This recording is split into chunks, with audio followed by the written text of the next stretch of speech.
Hi, welcome to our channel where we share the most intriguing stories.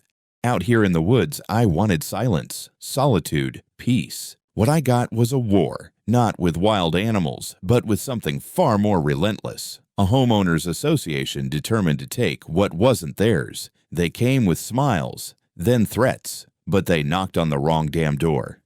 The first thing I saw that morning, before the sunrise really cracked through the trees, was movement by the front gate. At first, I thought it might be deer again, or one of the wild turkeys that like to test the limits of my patience and my garden fencing. But no, this wasn't wildlife. These were bipeds, and they weren't moving much at all. I stood in my kitchen, shirtless, holding a mug in one hand and the curtain in the other, blinking at the trio parked just outside my property line. A woman in a pastel blazer, blonde, uptight, the Karen prototype if I'd ever seen one, and two men flanking her like underqualified bodyguards. All of them were holding tablets or clipboards. They weren't knocking. They weren't calling out. They were just waiting. I squinted at them from behind the window pane. They were standing dead still, like they were trying to project authority through posture alone. I let the curtain fall and turned to flip the coffee machine on. I didn't know what the hell they wanted, but I had a suspicion. Winding Creek HOA had been sniffing around for months, sending me letters I didn't ask for, suggesting I should voluntarily submit my property for architectural review, even though my land wasn't within their jurisdiction. 6 acres. That's what I bought. 6 quiet, forest-backed, sweat-earned acres just outside the clustered nonsense of the HOA development. My name's Robert Nash. I'm 44. Engineer by trade, mountain man by choice. And as far as I was concerned, whatever rules Karen and company were trying to wave around didn't reach this far up the ridge, legally, geographically, spiritually, but apparently no one gave them the memo. I stepped into the shower, trying to ignore the unwanted audience at the gate. The water was hot, but my mood simmered hotter. I kept thinking they'd take the hint and go back to wherever they came from. Instead, when I finished, dressed, and came back with coffee in hand, they were still there. Now one of them was sitting on the hood of their SUV like they were tailgating a stakeout. 20 minutes passed, then 30. They didn't move. They didn't knock. They didn't leave. They just stared at the house, my house, like a problem they were waiting for permission to solve. I finally walked out onto the porch. The boards creaked under my boots. The wind stirred the pines, but nothing from the trio. They stood there like they were waiting for me to make the first move. "Can I help you with something?" I called out, my voice just loud enough to carry over the gravel drive. The woman in the blazer stepped forward. Her smile was practiced, stretched across her face like a retail return policy. "Good morning, Mr. Nash. I'm Karen Landry, Vice President of the Winding Creek Homeowners Association. We were hoping to speak with you informally, just a friendly conversation, neighbor to neighbor." "Funny," I said. "Most friendly conversations start with a knock." She gave a tight laugh. "We didn't want to intrude, but we did notice that your property is visible from certain angles of the Winding Creek community, and we've received some concerns about visual impact, about architectural cohesion." "My house is 100 yards outside your jurisdiction," I replied, "and I have a notarized land survey to prove it." "Yes, well, boundaries are sometimes open to interpretation, and our community has an interest in maintaining a unified aesthetic. We were hoping you might consider enrolling your property in our compliance program voluntarily." I took a long sip of my coffee. "No." Karen's expression didn't shift, but one of the clipboard guys glanced down like he was checking a checklist and just marked non-compliant. "We're simply offering guidance," she said. "Your guidance stood outside my home for over an hour." "That's not guidance. That's intimidation with a Wi-Fi signal." Karen blinked. "We didn't want to bring legalities into this. We hoped for something more cooperative." "Let me make it clear," I said. "I'm not part of your HOA. I never signed into it. My property isn't included in your covenants. I have 6 acres registered under an independent deed with its own servitude lines. Whatever you're trying to do here, drop it." One of the clipboard guys cleared his throat. "You do realize, sir, that visual noncompliance can affect neighboring property values." I cut him off with a look. "You're standing on a public road trying to dictate how I use private land. That's not your right. And if you don't leave now, I'm going to assume you're trespassing with intent to harass." They stared at me in silence. Karen's face tightened into a smile so thin it looked stapled on. "We'll return with documentation," she said softly. I gave a short nod. "And I'll be ready." I turned and walked back inside, locked the door, put down my mug, checked the battery on my security cameras. They were still standing there when I walked into my office and clicked on the live feed, staring, waiting. But now, I had time on my side, and a guest due to arrive any minute. What they didn't know was that this Saturday, I wasn't alone. I was still watching them from the window when the unmistakable sound of tires crunching gravel drew my attention to the main drive. A dark blue Ford Explorer rolled up slowly, engine humming low and steady, sunlight glinting off the windshield. The second I saw it, I smiled. Right on time, Nate Bancroft didn't wait for an invitation. The door popped open and he stepped out like he never left active duty. Broad frame, short hair, black tactical pants, and, unfortunately for the three trespassers, his full agency windbreaker with the big yellow FBI letters across the back. Badge clipped to his belt, Glock holstered, no-nonsense expression already locked in place. I opened the front door and leaned against the frame. "Morning," I called. "You're about to walk into something fun." Nate's boots crunched as he approached the gate. He hadn't seen the HOA folks yet. I watched his head tilt just slightly as he noticed the three figures still lingering near the fence, now nervously huddled by their SUV. Karen's shoulders went stiff the moment she saw the letters on his jacket. "Robert," Nate said loud enough for them to hear, "you got uninvited guests?" "About 2 hours uninvited," I replied. "They've been standing here like a Jehovah's Witness SWAT team." Karen visibly bristled. One of the clipboard guys took a half step back, and the other instinctively pulled out his phone like he wanted to look busy. Nate turned fully toward them, voice low but clear. "Federal Agent Nate Bancroft. I'm currently off duty, but I still don't take kindly to people showing up at private residences unannounced. What's your business here?" Karen tried to recover quickly. Her face flickered through a few expressions: confusion, superiority, calculation, before settling on the old reliable customer service smile. "We're from the Winding Creek Homeowners Association," she said, adopting a falsely warm tone. "We were just hoping to speak with Mr. Nash about his property's visual compliance with community." Nate held up a hand. "Is this property part of your HOA?" She hesitated. "Technically, no." "Then you have no business being here." Her mouth opened, but nothing came out. One of the clipboard clowns tried to jump in. "We're just volunteers. This isn't official action." Nate stepped closer. "You've been parked on the edge of private land for over 90 minutes. You failed to make contact through any formal channel. You didn't leave when asked. And now you're trying to spin this as a friendly visit?" Karen glanced at the SUV like she was considering a full tactical retreat. "This is all just a misunderstanding," she said quickly. "We were going to leave." Nate pulled out his phone and, without a word, activated the body cam clipped to his collar. A soft beep. A red light blinked. "Let's go ahead and document it anyway," he said, flat. "Just in case this becomes a pattern." Her eyes narrowed, and I could practically hear her trying to calculate how deep they were already in. "There's no need for escalation," she said. "We'll be leaving now." "Before you do," Nate said, pointing at their car, "you might want to address the fact that you've blocked a marked fire access route. That's a code violation in this county. Minimum $200 fine. I suggest you move your vehicle before someone else gets involved." Karen looked like she'd bitten through a lemon. The man nearest to the SUV stumbled forward, fumbling his keys. I watched with a certain grim satisfaction as they clumsily got into the car, their posture stiff, their silence absolute. The engine turned over, gravel kicked, and just like that, they were gone. I let out a breath I didn't realize I'd been holding. Nate turned back toward me, his expression unreadable but vaguely amused. "Well," I said, lifting my coffee mug, "that escalated perfectly." Nate smirked and made his way up the steps. "Want to tell me how long this has been going on?" "Started with letters," I said. "Got real weird around Christmas.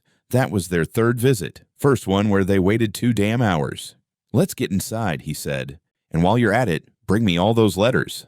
As we stepped into the house, I could already feel the mood shift. This wasn't just an annoying HOA anymore. Nate had seen something in their behavior that made him alert. That meant something was wrong, beyond visual standards, beyond neighborly bickering. He didn't say it outright, but I could tell. This wasn't over. And now it wasn't just my problem. Nate took his coffee black and quiet, seated at my kitchen island with a stack of HOA letters fanned out between us like a bad hand of poker. He didn't say much at first, just sipped, scanned, and occasionally whistled through his teeth at the sheer volume of what I'd received over the last few months. "Some of these are damn close to threats," he muttered, tapping one of the early notices from December. "And this one here straight up implies retroactive compliance. That's coercion territory." "Tell me something I don't know," I said, flipping open the folder I'd labeled Annoyance Archive months ago. They started with warm invitations. Then came the warnings. Then the architectural guidelines. Last week they dropped off something called a Visual Unity Directive on my porch. No postage. No name. Just that HOA header. Nate leaned back, lips pressed thin. They're laying groundwork. The slow squeeze. You get enough people to voluntarily comply, and the next thing you know, a developer shows up with a rezoning proposal and a county map that magically includes your land. I felt something cold settle in my chest. "You're thinking they're building a case to annex me?" "I'm thinking they're idiots," he said, "but ambitious ones. And today was them testing how far they could push without consequence." "Then they picked the wrong damn day," I muttered. Nate stood and crossed the room to the window. The tire tracks from their SUV were still fresh in the gravel. "I'm filing a preliminary report," he said. "Even if I'm off duty, I've got enough here to flag the HOA for attempted coercion. Combined with that fire access violation, it's enough to get the county interested." Just then, we heard the low rumble of an engine outside. My heart skipped a beat. I wasn't in the mood for another visit, but the vehicle passed. A local work truck. Still, Nate didn't relax. "Got anything else you haven't shown me?" I hesitated, then pulled a smaller envelope from the drawer beside the fridge. I'd kept this one aside because it had crossed a different line. No HOA header, no official seal. Just a printed photo. My house taken from the trees. A red circle drawn over my roofline and handwritten underneath it. "Too tall for the skyline. This will be corrected." Nate's expression didn't change, but his whole body went still. "When did this arrive?" "Last Tuesday. No return address. Left under my doormat." He pulled out his phone, snapped a photo of it, and carefully slid it into a plastic sleeve from his backpack. "This qualifies as harassment, possibly criminal mischief, depending on who's behind it." I tried to keep my voice level. I figured it was Karen. "Maybe," he said, "or someone she's encouraged. Either way, we're past the neighborhood drama phase." He pulled out his own laptop and began typing, fast. He tapped into a federal contact database, cross-referenced HOA board filings, and opened an incident log with the local sheriff's office under my name for record tracking. Within 10 minutes, the HOA's board structure was up on the screen, Karen Landry as VP, a president named Greg McCaffrey, unknown to me, and a treasurer with a revoked real estate license. Nate's eyes narrowed. "Here's a fun bit," he said, pointing. "Looks like they submitted a community visual preservation amendment to the county planning office 2 months ago." I raised an eyebrow. And it includes parcels they don't technically own. Yours is circled on the proposal map." That was it. I stood up. "We're suing." Nate nodded. "Not yet. First, we trap them." "What do you mean, trap?" "We set the bait. Let them come back. Next time, we record everything. We log their statements. And I notify the DA." I felt a quiet satisfaction start to stir in my ribs. For the first time in weeks, I wasn't just reacting. I had leverage. I had Nate. And I had a damn good reason to finally push back harder than they were ready for. The calm before the storm was over, and the storm was federal. The next morning started deceptively quiet. A layer of fog still clung to the trees, and the chill hadn't yet burned off the air. But there was a crackling current under the surface, and I felt it in my bones. Nate was already up, outside checking the perimeter of my property with his phone in one hand and a thermos in the other. He'd mapped out where my cameras covered, then adjusted their angles to catch the drive, the gate, and the blind spot between the north pines. I stepped outside just as he was marking something in a notebook. "They'll come back," he said, not even glancing up. "Bullies always do, especially when they think they were embarrassed." "I hope they do," I muttered, still half asleep. "It'll save us the trouble of going to them." By 10 a.m., the fog had lifted. We didn't have to wait long. An anonymous envelope appeared in my mailbox just like before. No stamps, no address, hand-delivered sometime in the last few hours. Inside was a folded sheet of paper with the phrase, "You can't isolate yourself forever. The community sees you." No names, no signatures. Nate photographed it, sealed it in another sleeve. "They're escalating," he said simply. Want to see how deep this goes? He made a few calls, first to a contact in the Asheville FBI field office, then to the local county recorder's office. By noon, we had a bigger picture. The HOA had not only submitted a visual compliance annexation plan to the county, but also included several adjacent properties on the ridge, many of which were outside any previous version of their jurisdiction. Worse, we learned that two families, retirees, both living further down the slope, had sold their homes within the last 6 months after receiving compliance violation warnings and being told they were in default of community expectations. But those homes had never been part of Winding Creek in the first place. Nate leaned back in his chair, lips pursed. This isn't just about you. This is a slow-moving land grab. I clenched my fists. How the hell are they getting away with this? They're not anymore. That same afternoon, we drove down to the local sheriff's department. Nate filed an official incident report with supporting documentation. The letters, the photographs, the footage from the driveway encounter. He flagged it under targeted community harassment. The deputy behind the desk looked startled when Nate pulled out his badge for context. They tried this on a federal agent's friend, he said.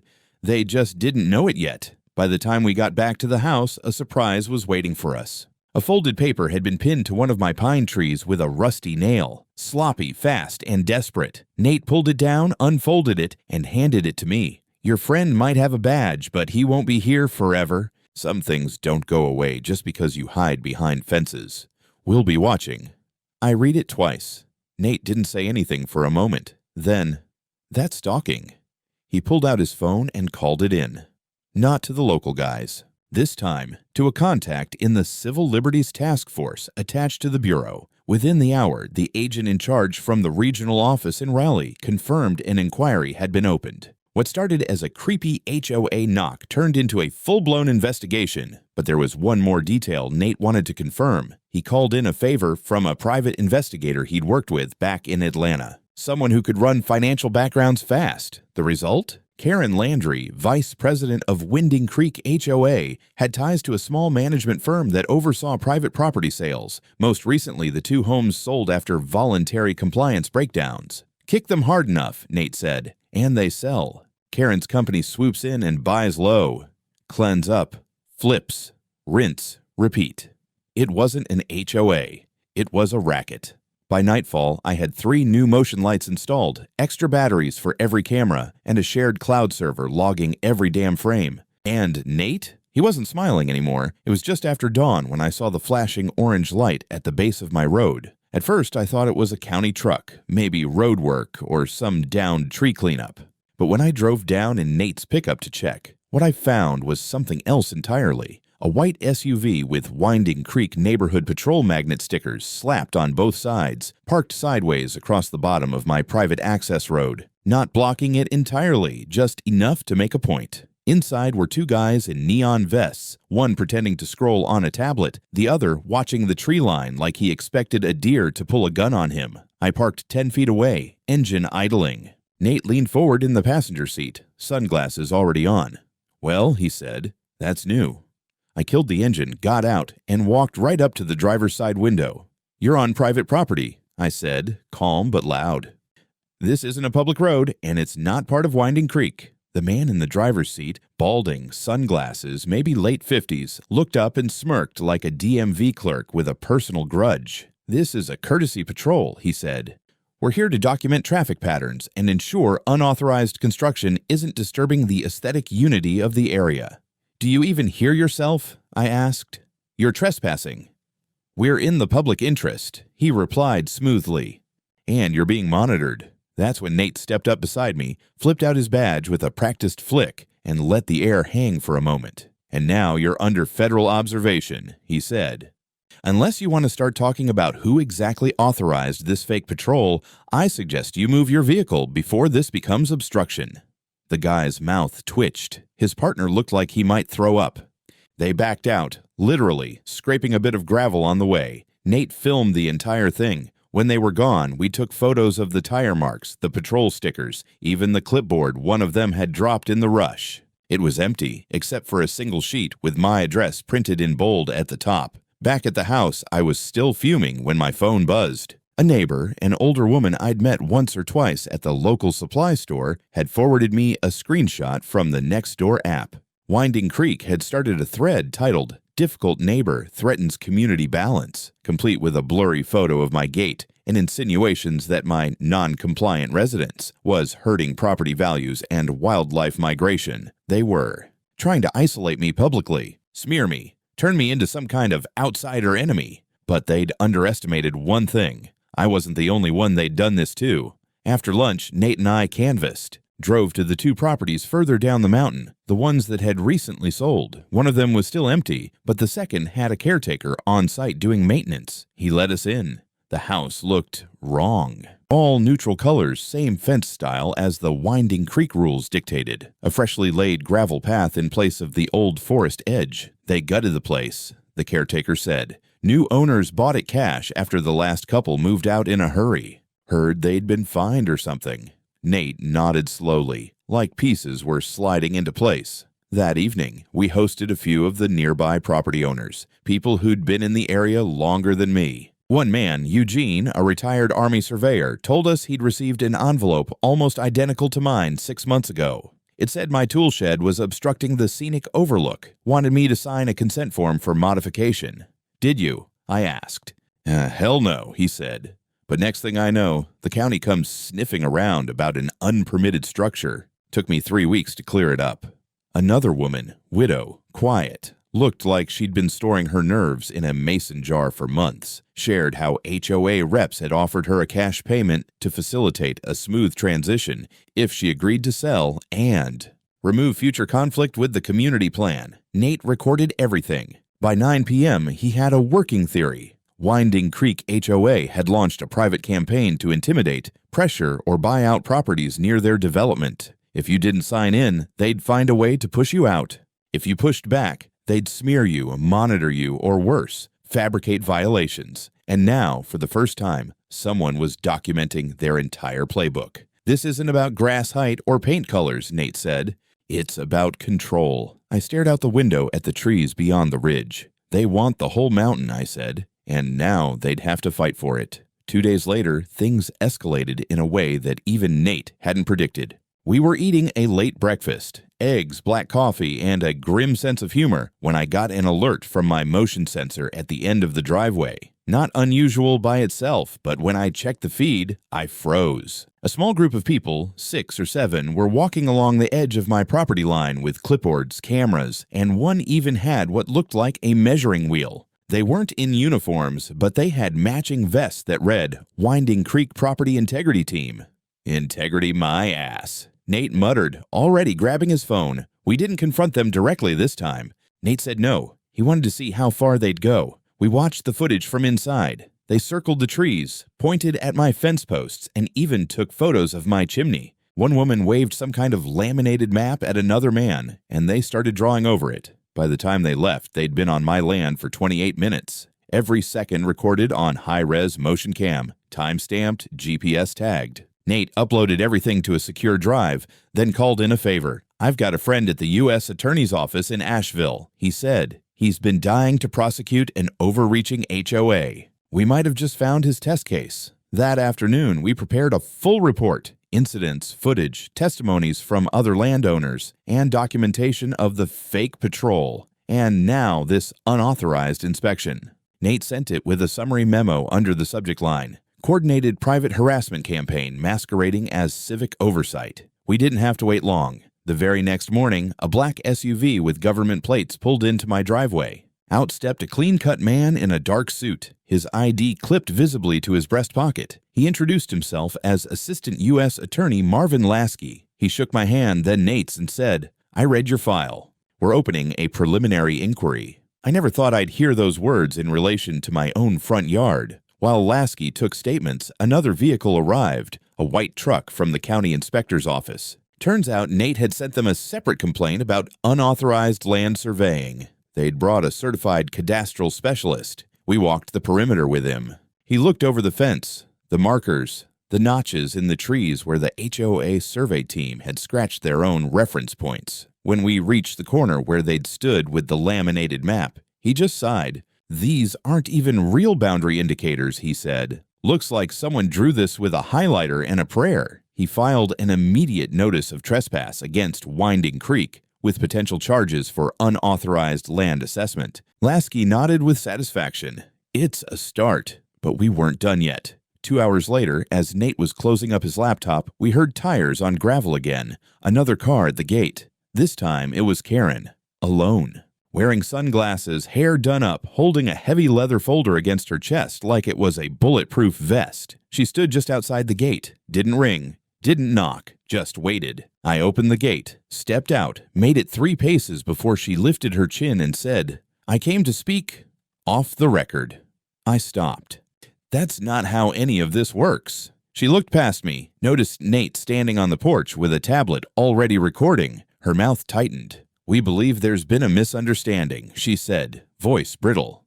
The community outreach effort may have gone beyond its original scope, but there was never any malice. I almost laughed. Malice. Karen, you posted my address on a neighborhood watch site and sent patrols to my house. You walked on my land with fake surveyors. She shifted. Some members took initiative. You're the vice president. She didn't answer. Then she tried something new. Flattery. We really believe your home could be a valuable part of the community. If you'd consider working with us, we could offer, she hesitated, adjustments, financial or architectural support to better integrate.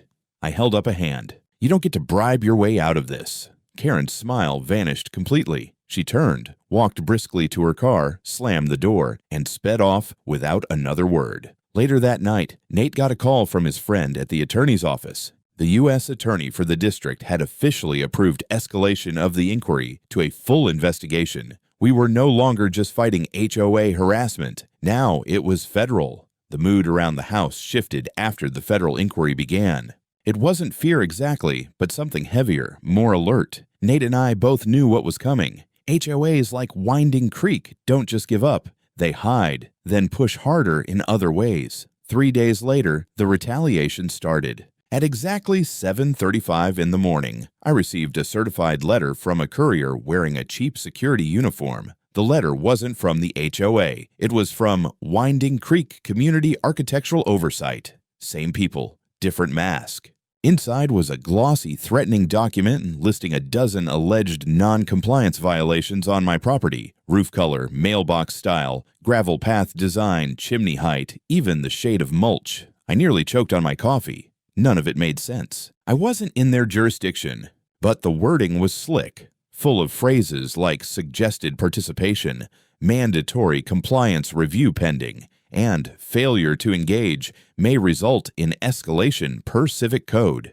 Nate skimmed it, raised one eyebrow, and said, "They're trying to bait you into responding. Don't bite." Instead, we handed the whole package off to Assistant U.S. Attorney Lasky. That same afternoon, Nate got a ping from a legal database. Winding Creek had filed a civil injunction request in district court, seeking to declare my property architecturally disruptive to neighborhood unity. The gall, it didn't stop there. Over the next 48 hours, a Facebook page appeared called Clean Up Winding Creek, featuring blurry photos of my house and driveway, with captions like dangerous structure and why won't he cooperate.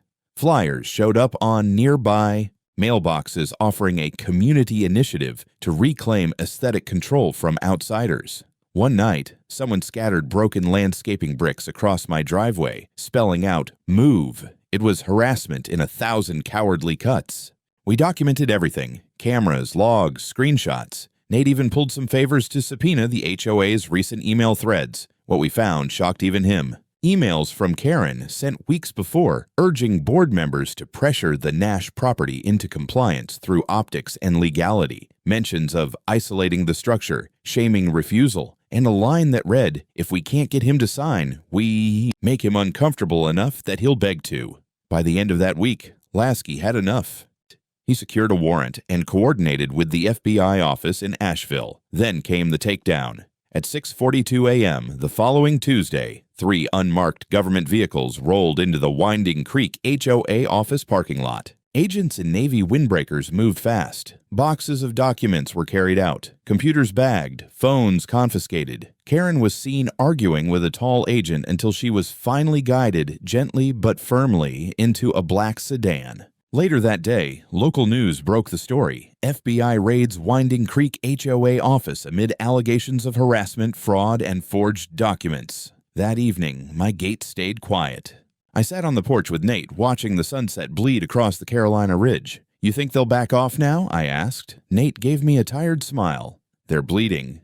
But rats fight hardest when cornered. We didn't realize just how deep the rot went. Not yet. It took less than 48 hours for the case to explode. Karen Landry was arraigned in district court on multiple charges: conspiracy to defraud, misuse of private information, harassment under civil code, and falsification of legal documents. Her mugshot made the evening news with the caption, "HOA official behind campaign of harassment faces federal charges." I saved the article, not out of spite, just as proof that reality still works sometimes. Nate testified before a grand jury that Friday. Calm, direct, badge on his belt and all, he outlined every detail, from the day they loitered at my gate to the social media smear campaign and the forged architectural notices. His internal reports and the surveillance footage we'd gathered filled 2 thick binders. More homeowners began coming forward, people I hadn't even met. A retired teacher 3 lots over said Karen had threatened to file a lien unless she refaced her porch columns to match HOA standards. A young couple down the hill shared how they'd been invited to a private dinner where they were urged to sign community compliance documents. One man confessed he sold his house last year because he just couldn't take it anymore. The dominoes kept falling. The FBI's document review uncovered over 14 distinct instances where Karen and other board members forged compliance signatures, retroactively added properties to jurisdictional maps, and issued more than $200,000 in unapproved fines. One of the spreadsheets even had a column labeled Pressure Level 15. They literally ranked how much to squeeze people. The final blow came when the board's treasurer admitted under immunity that Karen had pushed for creating patrol teams to observe non-member homes. These weren't just neighborhood watches, they were intimidation squads. By the end of the month, the entire Winding Creek HOA board had either resigned or been indicted. Federal oversight was established for the community's governance, and the county opened a hotline for reporting HOA harassment. Nate said it was one of the fastest collapses he'd ever seen for a civilian organization under federal scrutiny. As for me, well, I got a certified letter of a very different sort. It was from the county office. An official apology for the failure to intervene earlier, accompanied by a compensation package for legal expenses, emotional distress, and property interference. Total amount awarded, $85,000. Nate whistled when he read it. Guess coffee's on you now. But the best moment came 2 weeks later. We were installing new motion lights on the front gate, just in case, when I noticed Nate screwing a small plaque into the post. I leaned in to read it.